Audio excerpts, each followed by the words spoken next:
আমি একটু অন্য প্রসঙ্গে যাই, বিষয়টা খুব সেন্সিটিভ, এই বিষয়টি বেশ স্পর্শকাতর, কিন্তু এই প্রসঙ্গটা বিভিন্ন সামাজিক যোগাযোগ মাধ্যম সহ বিভিন্ন জন বলছেন যে বেগম জিয়া যিনি সংকটাপন্ন অবস্থায় আছেন বলে চিকিৎসকরা ব্রিফ করছেন, এরকম একটা কথা আছে যে তিনি আসলে মারা গেছেন, এবং এটি তাকে জীবিত দেখানো হচ্ছে যে রাজনৈতিক ফায়দা আছে, এই জন্য তাকে দেখানো হচ্ছে, এরকম একটা বক্তব্য আছে। এইরকম না ভাবে এটা বলবার কোনো যৌক্তিকতা আছে কিনা, বা তাকে জীবিত দেখানো কোনো ফায়দা আছে কিনা, সাথে সাথে আপনার কাছে, আপনি চিকিৎসক হিসাবে, অবশ্য চিকিৎসকরা ব্রিফ করছেন, সেই ব্রিফিংটাকেও একটু খণ্ডাতে চাই আপনার কাছ থেকে, যে এরকম কি বিষয়টা যে তিনি লাইফ সাপোর্ট আছে তার জন্য তিনি আসলে কৃত্রিমভাবে বেঁচে আছেন, মানে আপনি একটু যদি আমাদের পুরোটা একটু বুঝিয়ে বলেন দুটো বিষয়। আমাদের বাংলাদেশের মানুষের এবং ভারতের মানুষের, বিশেষ করে যারা ফিল্মের ডিরেক্টর, এদের অশিক্ষা তো প্রবল। মানে এদের শিক্ষা জগত তো যোগ্যতা আছে, মানে সার্টিফিকেট আছে, কিন্তু সেই শিক্ষা তাদের মধ্যে সাধারণ কোনো জ্ঞান বা যুক্তিবোধ তৈরি করে না। মৃত ব্যক্তিকে কোনোভাবেই মেশিনে তুলে বাঁচিয়ে রাখা যায় না। লাইফ সাপোর্ট, এটা লাইফকে সাপোর্ট দেওয়া, সাপোর্টের ভিতর দিয়ে লাইফ দিয়ে রাখা না। আপনাকে বুঝতে হবে, আপনি জীবিত থাকলে আপনাকে এই সাপোর্টটা দেওয়া যাবে, আপনি জীবিত না থাকলে এই সাপোর্ট দেওয়া যায় না।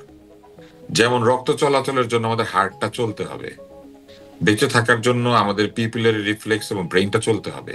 এবং যতক্ষণ পর্যন্ত হার্ট চলে, এর মানে হচ্ছে আমাদের ব্রেইনটাও অনেক, মানে কিছুটা হলেও কার্যক্ষম আছে, কারণ হার্ট ব্লাড সাপ্লাই করছে। এবং হার্ট চালু অবস্থায় অন্যান্য অর্গানগুলি অনেকগুলি চালু থাকে। ফলে একজন মানুষকে কখন লাইফ সাপোর্টে দেওয়া হয়, আমাদের লোকজন মনে করে এটা মনে হয় মরে গেলে বাঁচিয়ে রাখা যায় এটা দিয়ে। এটা না, একজন বেঁচে থাকা লোক যখন একদম মৃত্যুর দ্বার প্রান্তে পৌঁছে যান, অথবা এত বেশি ক্রিটিক্যাল হয়ে যান যে তাকে বাঁচিয়ে রাখার জন্য তার শরীর পারছে না, তখন পুরো শরীরকে রেস্টে দিয়ে দেওয়া হয়।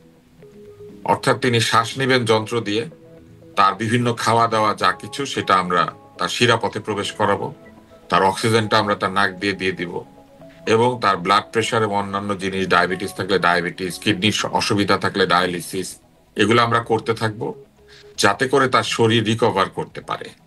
অর্থাৎ শরীরের উপরে সব ধরনের কাজ কমিয়ে দিয়ে মিনিমাম কাজটুকু দিয়ে শরীরটাকে রাখা হয়, যাতে করে এই শরীর ধীরে ধীরে সেরে উঠতে পারে। এইটা হচ্ছে লাইফ সাপোর্ট। লাইফ সাপোর্ট মানে একজন জীবিত ব্যক্তিকে বাঁচিয়ে রাখার সহায়তা দেওয়া।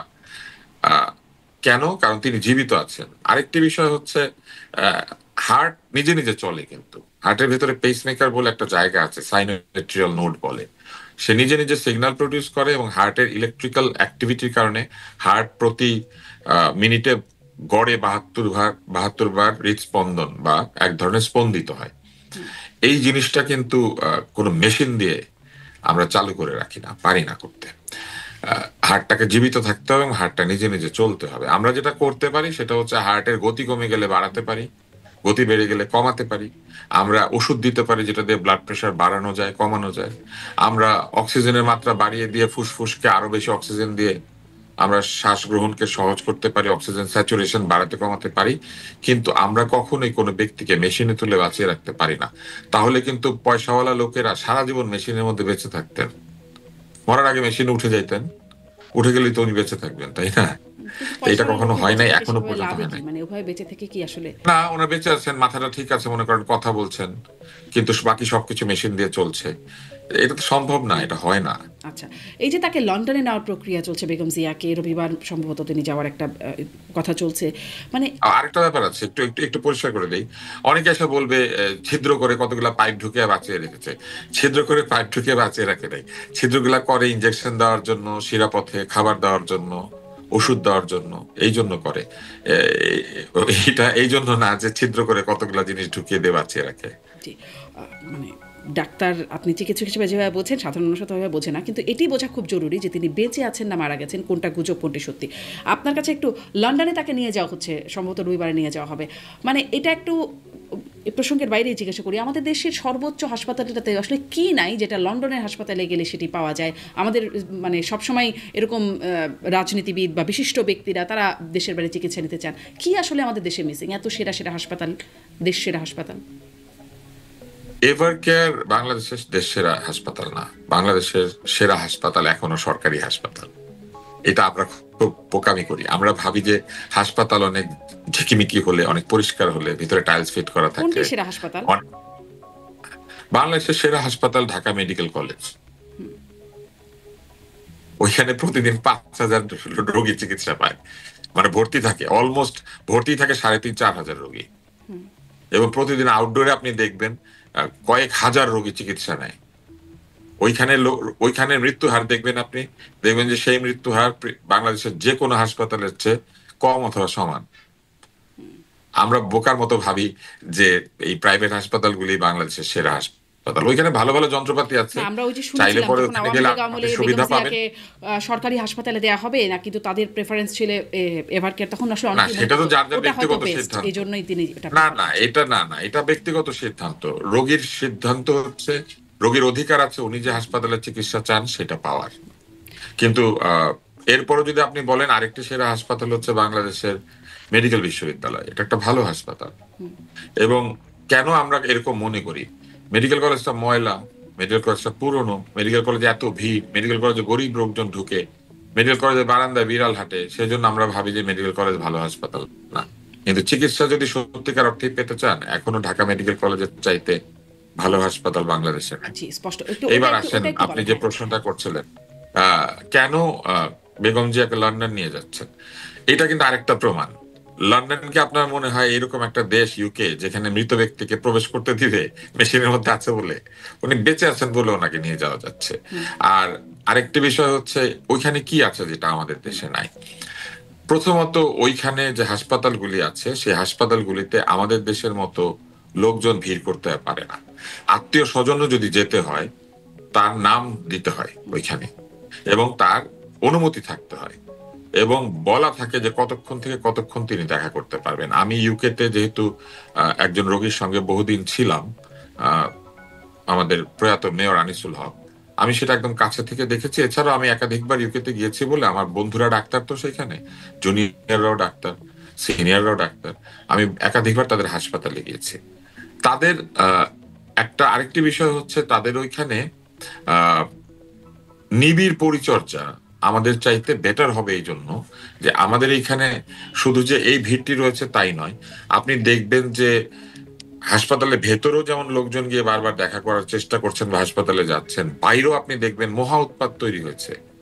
বহু লোক সেইখানে রিল তৈরি করছেন, বহু লোক সেইখানে এমন সব অবস্থা তৈরি করেছেন যেগুলি আসলে অপ্রীতিকর, নানান গুজব, এই সমস্ত কিছু কিন্তু আসলে ডাক্তারদের উপর একটা চাপ সৃষ্টি করে।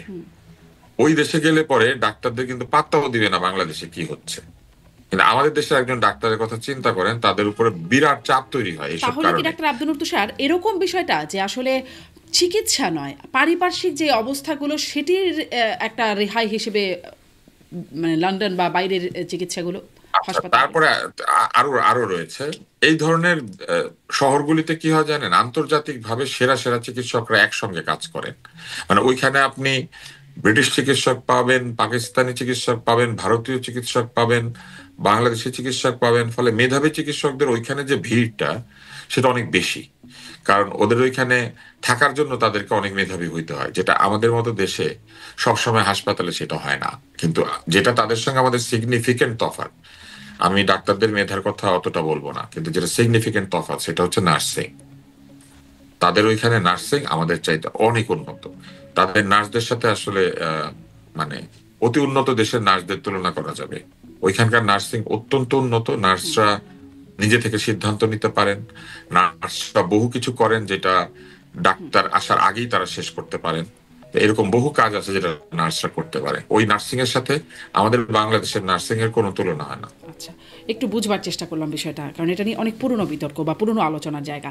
একটু এটা আসে যে এসএসএফ দেওয়া হয়েছে বেগম জিয়াকে ভিভিআইপি বা অতি গুরুত্বপূর্ণ ব্যক্তি, এটি করবার কি প্রয়োজনীয়তা ছিল? এটা সরকার বলতে পারবেন এসএসএফ তারা কেন দিয়েছেন। হয়তো এই জন্য দিয়েছেন যে এসএসএফ থাকলে পরে ওনারা ধারণা করেছিলেন যে তারেক রহমান দেশে ফিরেন যদি, অথবা তার পুরো পরিবার যদি দেশে ফিরে আসে, তাহলে বেগম জিয়া এবং তার পরিবার এসএসএফ পাবেন। সো সেই হিসেবে ওনারা ইমিডিয়েট তারা তো পরিবার, বলেই দিয়েছেন তার পরিবারের কোনো সদস্য পাবেন না। যদি পরিবারের কোনো সদস্য না পান তাহলে ওইখানে এসএসএফ এর প্রয়োজনীয়তা কি, এটা আমার নিজেরও একটা প্রশ্ন থাকে। কেননা আপনি লক্ষ্য করলে দেখবেন যে ওইখানে হেলিকপ্টার ওঠানামা করানোর একটা মহড়া হয়েছে। তো এই মহড়াগুলি বা কেন আমি ঠিক বুঝি নাই, এটা সরকার ব্যাখ্যা দিতে পারবেন। যদি শুধু ব্যক্তিগতভাবে ওনার প্রতিরক্ষার প্রয়োজনের জন্য SSF নিয়োগ করা হয়ে থাকে, তাইলে আমি মনে করি যে উনি যখন একদম চলৎ শক্তিতে ছিলেন, উনি যখন এই যে সুস্থ হয়ে বেশ কিছুদিন তো উনি কাটালেন, তো এই সময়টাতে কেন তাকে SSF দিল না, তাই না? তখন তো উনি মুভ করছিলেন, আর এখন তো উনি হাসপাতালে। তো মুভিং অবস্থায় কেন SSF দিল না, এটা তো জানি না। জি, মানে এটি আসলে সরকার কেন এরকম সিদ্ধান্ত নিচ্ছে সেটি জানবার। মানে এটা দেখানোর চেষ্টা করলো যে অনেক তাকে সম্মান দিচ্ছে আমরা। SSF আসলে একটা সম্মানের মতো আমার কাছে মনে হলো হয়তো, কারণ তা না হলে একজন তাহলে এটি আবার ব্যক্তি বলে যিনি দেওয়া কেন আইসিইউতে যে আছেন, পরিবারের কেউ পাবে না, মানে সম্মানটা শুধু তার, অন্য এবং এটা কারণ একটা না। মজার ব্যাপার, কিন্তু আইসিইউতে তার উনি একলা নাই। আইসিইউ এমন একটা জায়গা, আইসিইউতে আরো পেশেন্ট থাকে, ওনার জন্য হয়তো সেপারেট ব্যবস্থা করা হয়েছে, কিন্তু আপনি যদি SSF দেন তাহলে তো পুরা পুরা হাসপাতালে এখন SSF এর প্রতিরক্ষা পাচ্ছে। আচ্ছা, মানে কিন্তু সেটি আবার স্পষ্ট করে বলে দেওয়া যে পরিবারের অন্য সদস্য পাবেন না, এটি আবার বিশেষভাবে বলে দেওয়া, যেখানে অন্য এটা আমি সদস্য। জানতাম না, আপনার কাছ থেকে জানলাম। আমি আসলে এটা ফলো করি না, কারণ আমার কাছে এটা ইগনোর করার মতো একটা ব্যাপার মনে হয়েছে। যিনি চলৎশক্তিহীন, যিনি এখন ভেন্টিলেটরে আছেন, যিনি লাইফ সাপোর্টে আছেন, যাকে বিদেশে নিয়ে যাওয়া হবে বলা হচ্ছে, তার জন্য শুধু হাসপাতালে SSF থাকার জরুরি মানে জরুরত কতটুকু, কতটুকু এটা প্রয়োজন, এটা তারা বলতে পারবেন। জি, সেটাই সেটাই আসলে বুঝবার চেষ্টা, সেটাই বুঝে উঠতে পারছি না, বা কারো কাছে যারা বিশ্লেষণ হ্যাঁ, করেন। কারণ তিনি যখন মুভ করলেন তখন তো SSF দিল না ছিল তাকে। না, তিনি জি। যে এতদিন ধরে ছিলেন তখন তো দিল না তাকে। জি, এই মানে পরিবারের কারোর সাথে না, এটা নিয়েই একটু প্রশ্ন, একটু লেজ লাগিয়ে একটু প্রশ্ন করি যে তারেক রহমান তিনি তার সেই ফেসবুক পোস্টটা যেটি নিয়ে অনেক আলোচনা হলো, এতদিনে কি কোনো সামারি বা কোনো কনক্লুশনে যাওয়া গেল, বোঝা গেল কি কোনো কিছু যে আসলে মানে তার একক নিয়ন্ত্রণাধীন না, কোথা থেকে নিয়ন্ত্রণাধীন, কেন এটার স্পর্শকাতর? অনেক ব্যাখ্যা দিয়েছি, আমি নিজেও এটা ব্যাখ্যা করেছি যে হ্যাঁ, কেন একক নিয়ন্ত্রণাধীন থাকে না, তো এটা আর আমি বলতে চাই না। না খুব সংক্ষেপে মূল যদি বিষয় সামারি হচ্ছে করে যে বলেন, কারণ সময়টা অনেক গড়িয়েছে, আমি অনেক আলোচনা সামারি করে হয়েছে। বলেছি, হ্যাঁ, এই পর্যন্ত মনে হয় 5টা টক শোতে আমি বলেছি একই কথা। তো এই জন্য না বলি, শুধু এতটুকু বলি যে কোন দলেরই এইরকম সর্বোচ্চ নেতৃত্ব একক সিদ্ধান্তে কোথাও যায় না, এবং তার এই সিদ্ধান্তের সঙ্গে এমন কিছু হয়তো আছে যেটা উনি পুরোপুরি বলেন নাই, কিন্তু উনি তো ইঙ্গিত দিয়েছেন। তো স্বাভাবিকভাবে তার নিজস্ব নিরাপত্তা তথ্য রয়েছে তার কাছে, তার মায়ের ভালো মন্দের চিন্তা রয়েছে, তাকে লন্ডন নিয়ে যাওয়ার যে প্রক্রিয়াটি, এটা নিশ্চয়ই তার আগেই চিন্তা ভাবনা করেছেন। তো উনি কি কারণে 1 দিন বা 2 দিনের জন্য বাংলাদেশে আসবেন, তো সেই জন্য হয়তো আসেন নাই। তার মা যেহেতু লন্ডনে এটা যাবেন যদি বা কারণ যাওয়ার হয় ব্যাপার তাহলে একটা, তো উনি বলতেই পারতেন, স্পর্শকাতর হতো না সেই বিষয়টা, তাই না? না উনি সেটা, উনি যতগুলি কারণ আছে সবগুলি বলার চেষ্টা করেছেন। আমি বরং মনে করি যে এটা একটা গুড জেস্টার, যে উনি একটা কারণ বলেন নাই, উনি অনেকগুলি কারণ বলেছেন, এবং অনেকগুলো কারণই ভ্যালিড কারণ। উনি কি কোনো তার, কারণ বলেছেন? উনি তো হ্যাঁ স্পর্শকাতর বলেছেন, বলেছেন শুধু। হ্যাঁ হ্যাঁ, উনি উনি বলেছেন যে তার সিদ্ধান্ত সবসময় নিজের হয় না, হ্যাঁ, এবং এই নিজের সিদ্ধান্ত ছাড়াও তার বিভিন্ন কিছুকে বিবেচনায় নিতে হয়, এবং সেই বিবেচনার বিষয়টা তিনি আমাদেরকে স্পর্শকাতর। ওই ওই স্টেটাসের মধ্যে বলেছেন, এবং বলেছেন স্পর্শকাতর বিধায় তিনি পুরোপুরি ব্যাখ্যা করছেন না।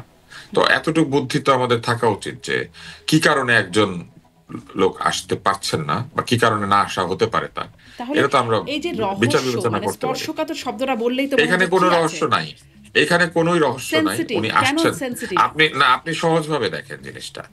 উনি কবে আসবেন উনি তো এটা বলেন নাই। ওনার মা অসুস্থ না হইলে এই কথাটা উঠতোই না, উনি কেন আসছেন না। তাহলে শুধু এইটুকুই কথা উঠতো যে না, এই উনি তো কথাটা আসবেন অনেকদিন আসবেন ধরেই উঠছে বলতেছেন। যে তিনি কবে না, আসবেন, কেন জল্পনা আসছেন না, কল্পনা হতো, 5ই কিন্তু আগস্টের ওনার পরে। উপর এইভাবে চাপিয়ে দেওয়ার চেষ্টা হইতো না যে ওনাকে এখন আসতেই হবে, ওনার মা অসুস্থ, উনি কি করে আসেন না। তো এইটা ওনার উপরে আবেগের চাপ তৈরি করা হয়েছে। বাকি না আসার ব্যাপারটা তো পরিষ্কার ছিল, আগে থেকে উনি আসছেন না। এবং একাধিকবার বিএনপির নেতারা একটা ইঙ্গিত দিয়েছেন যে উনি ও তফসিল ঘোষণা হলে ডিসেম্বর মাসের যে কোনো সময় উনি বাংলাদেশে চলে আসতে পারেন। তারা এটাও বলেছেন যে তার নিরাপত্তার বিষয়ে ব্যবস্থা নেওয়া হচ্ছে, সব নিরাপত্তার বস্তুগুলি বাংলাদেশে আসে নাই বা রেডি হয় নাই। তারা একটা বুলেট প্রুফ গাড়ির অর্ডার দেওয়ার বিষয়ে পত্রিকাকে জানিয়েছেন।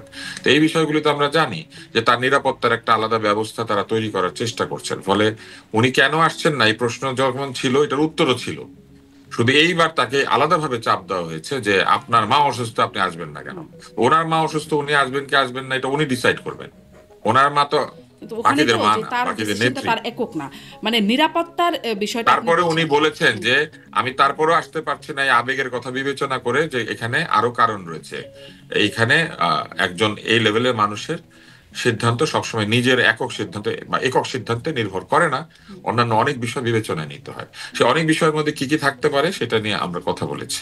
জি, মানে এটাই এই আলোচনাটাও আপনি আসছে যে নর্মালি চিন্তা বাংলাদেশে করেন না, ধরেন আপনি নিরাপত্তার নর্মালি বিষয়টা, চিন্তা হ্যাঁ, করেন, আপনি নর্মালি চিন্তা করেন একটা মধ্যবিত্ত পরিবারের মানুষ যদি আপনি হতেন, আপনি আসবেন আবার মাকে নিয়ে ফেরত যাবেন, এই খরচটা আপনি করবেন কেন?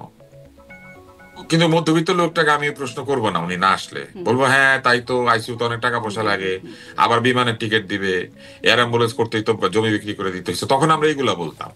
আর এখন শুরু করেছি হচ্ছে উনি কেন আসে না, উনি ওনার মাকে দেখতে আসবে কি আসবে না এটা একান্তই তার পারিবারিক বিষয়, এটা নিয়ে কোনো প্রশ্ন নাই। উনি বাকি কেন আসে না সেটা তো উনি ওনার দলও বলেছে যে উনি আসবে, যে কোনো সময় চলে আসতো। বরং উল্টাটাই তো হইতো, এখন তফসিল না ঘোষণা এখানের হয়ে জন্য যাইতো প্রশ্নটা কয়েকদিনের হয়তো আরো মধ্যে, একটু বেশি করে আসে কারণ তার দল তফসিল ধরেন, ঘোষণা হয়ে যাইতো। আপনি নর্মালি চিন্তা করেন, হ্যাঁ, উনি যদি অসুস্থ না হইতেন তফসিল ঘোষণা হইতো, উনি নিজেও ইলেকশন করতেন, 3টা সিটে তো তার নমিনেশন হওয়ার কথা আমি যতদূর জানি, তাইলে উনিও আসতেন, তারেক রহমান আসতেন, এইটা নিয়ে কোনো কথাবার্তাই হইতো না। উনি অসুস্থ হওয়াতে এত কথা জেগে উঠে।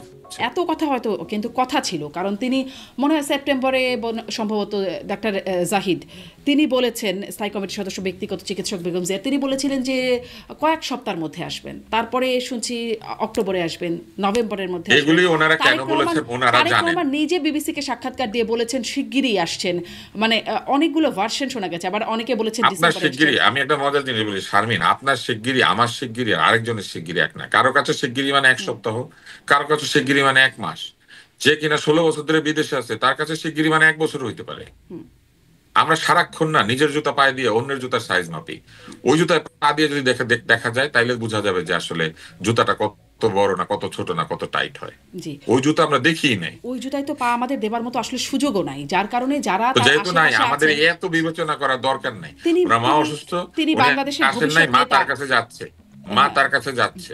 উনি যাদের নেতা তারা এগুলো চিন্তা করবে। তারাই আপনি তো যদি বলছেন, মনে করেন মানে ধরেন তারাই তো আপনি বলছেন তার ভোটার, সেপ্টেম্বরে না না আসবেন, তারা, অক্টোবরে আসবেন, নভেম্বরে আসবেন, কয়েক শারমিন সপ্তাহের মধ্যে আসবেন। জি, শারমিন হ্যাঁ, শারমিন ওনারা কয়েক সপ্তাহ বলছে না কয়েক মাস বলছে, সেটা ওনারা কেন বলছে ওনারা জানে।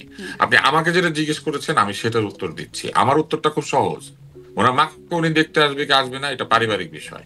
আর উনি কেন দেরি করেছে, কবে আসবে এটা ডেফিনেটলি ঠিক করা আছে, উনি আসবেই, না এসে তো এটা হবে না, উনি আসবে। কিন্তু সেই আসার সাথে এখন যে আমরা পাগল হয়ে উঠেছি উনি কেন আসছেন না, এটা শুধুমাত্র অসুস্থতার কারণে, আর কিছু না।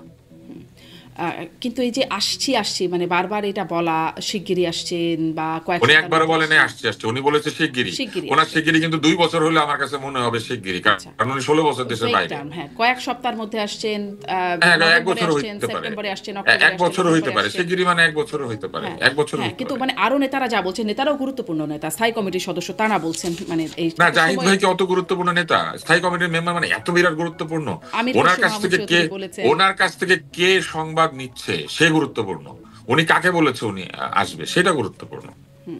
তাহলে এটি কি একটা কৌশল নাকি এটি কেন, মানে এই যে সময় দেওয়া বা একটা হাইপ রাখা যে আসছেন আসছেন, এটি কি একটা কৌশলের মধ্যে নাকি? না আমার কাছে সেটা মনে হয় না, এগুলো মানুষ বলে। আসছেন আসছেন ম্যাক্সিমাম টাইম মানুষ বলেছে, উনি বলেন। উনি একবারই বলেছে বিবিসি কে যে হয়তো শিগগিরই ফিরবো বা শিগগিরই ফিরবো, এটা বলেছে। আচ্ছা, এই জন্য মানে মানে আলোচনাটা এতই বিস্তৃত যে এখানে -4 এই তত্ত্ব এখন চলছে যে -4 বাকি 2 কে, -4 মানে বাকি 2 কে। বাকিরা আগে যারা মাইনাস হয়ে গেছে তাই তো মিন করছে। দেখেন -2 মানে ব্যক্তি না, -2 মানে দল, বুঝতে হবে। কারণ এই ব্যক্তি যারা তাদের উপরে দল, এই দলগুলি ব্যক্তির ইমেজের উপরে দাঁড়ানো দল। আওয়ামী লীগ ব্যক্তির ইমেজের উপরে দাঁড়ানো দল, বিএনপিও ব্যক্তির ইমেজের উপরে দাঁড়ানো দল। এদের প্রতিষ্ঠাতা বা এদের মূল যে নেতা বা নেতৃত্ব তারা এত জনপ্রিয় হয়েছিলেন যে তাদের ওই জনপ্রিয়তাকে বহু বছর ধরে দলের সদস্যরা এনক্যাশ করতে পারছে। ওই মাপের জনপ্রিয় লোকজন এরপরে খুব কমই তৈরি হয়েছে এই দলে, এই দলগুলিতে। ফলে -2 মানে 2টা দলকে মাইনাস করা, -2 মানে 2টা নেতৃত্বকে মাইনাস করা না। নেতৃত্ব মাইনাস করলে দল হারিয়ে যাবে না, এটা হচ্ছে একটা বিষয়। দ্বিতীয় হচ্ছে যে এই দলের যারা কিন্তু সদস্যবৃন্দ, 1/11 যে -2 যখন থেকে শুরু হলো, মানে আমরা যে -2 তত্ত্ব থেকে অভ্যস্ত হলাম শুনে শুনে, সেটা মানে কি ছিল? সেটা মানে তো দুই ব্যক্তিই ছিল না? সেটার মানে তখন ছিল 2টা দলকে বাদ দেওয়া, 2 দল বাদ দিয়ে অন্য দল তৈরি করা। আপনার মনে নাই তখন অন্য দল তৈরি অন্য দল হচ্ছিল? তৈরি ফেরদৌস হচ্ছিল, আহমেদ কোরেশি, ফেরদৌস আহমেদ কোরেশি একটা দল বানিয়েছিলেন, মনে আছে আপনার? ডক্টর ইউনূসও বানাচ্ছিলেন একটি দল। উনি চেষ্টা করছিলেন একটা দল বানানোর জন্য, পারেন নাই, কিন্তু কোরেশি সাহেব তো বানিয়েছিলেন।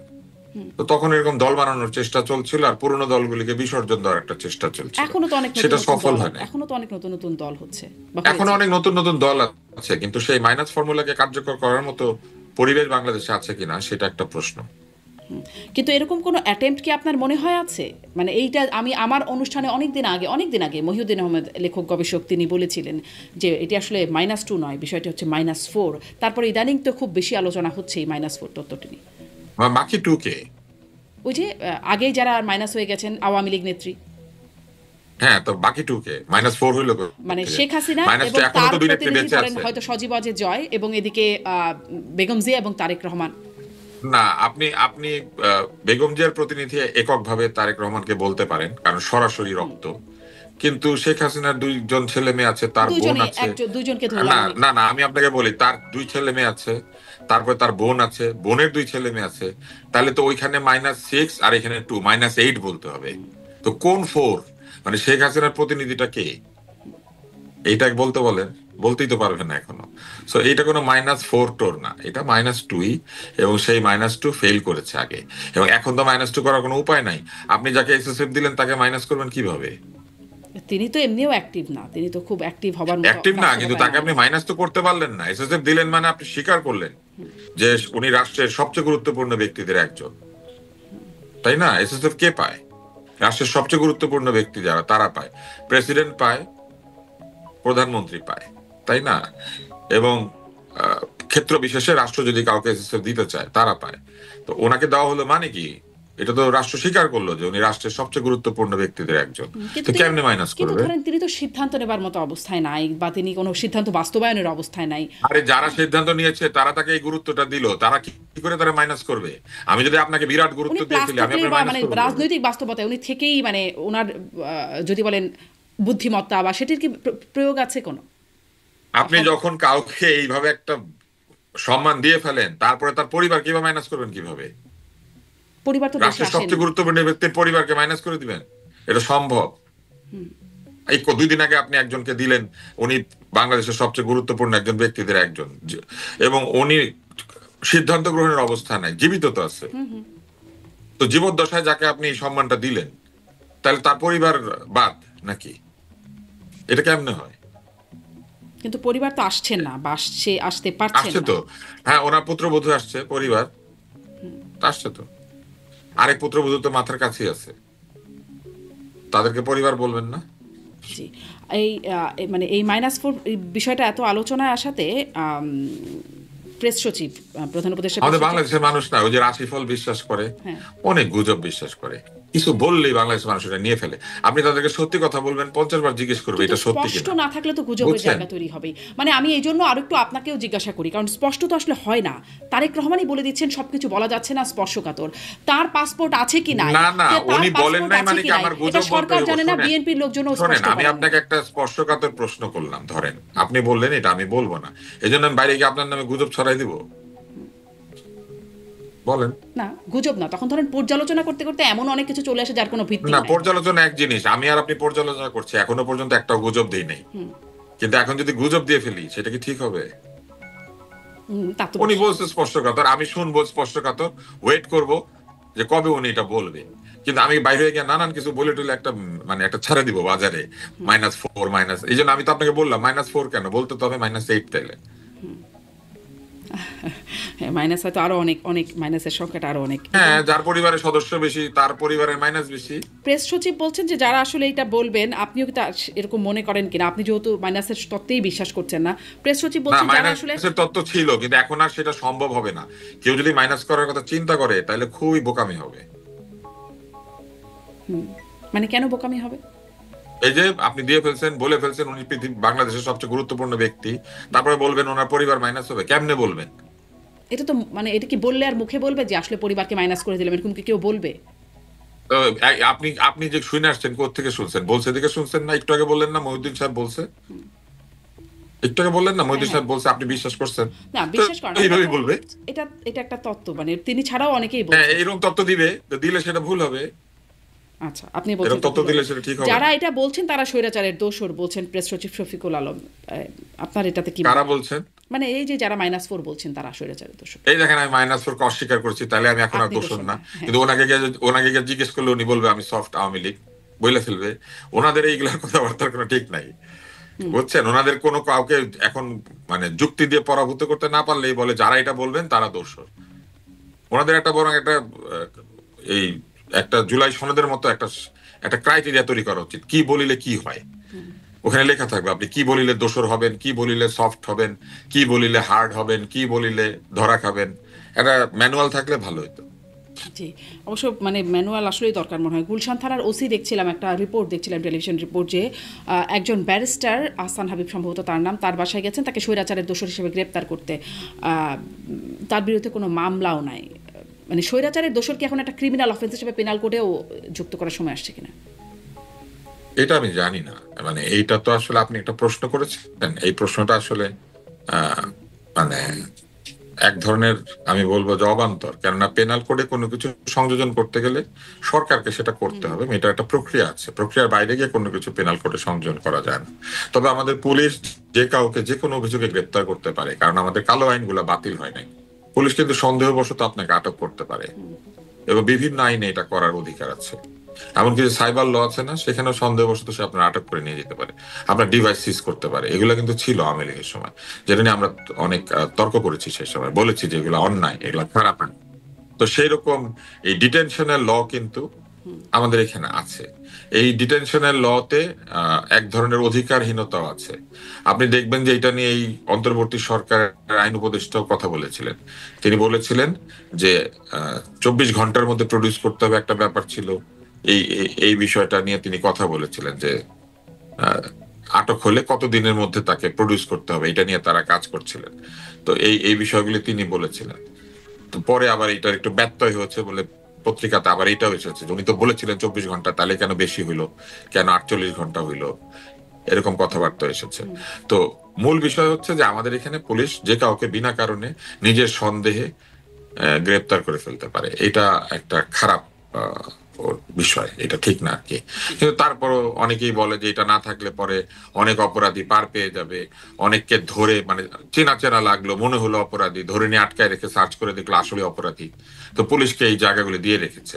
তো পুলিশের ডিসক্রিশনারি পাওয়ার কিছু আছে, এই ডিসক্রিশনারি পাওয়ারটাকে খারাপ ভাবে ব্যবহার করলে অথবা এই ধরনের মন্তব্য করলে সেক্ষেত্রে আটক বিতর্কিত হয়, আইন বিতর্কিত হয়, পুলিশ নিজে বিতর্কিত হয়। জি, এটা তো তাই আসলে এই কাজগুলি বন্ধ করা খুবই জরুরি। জি, এটা তো আসলে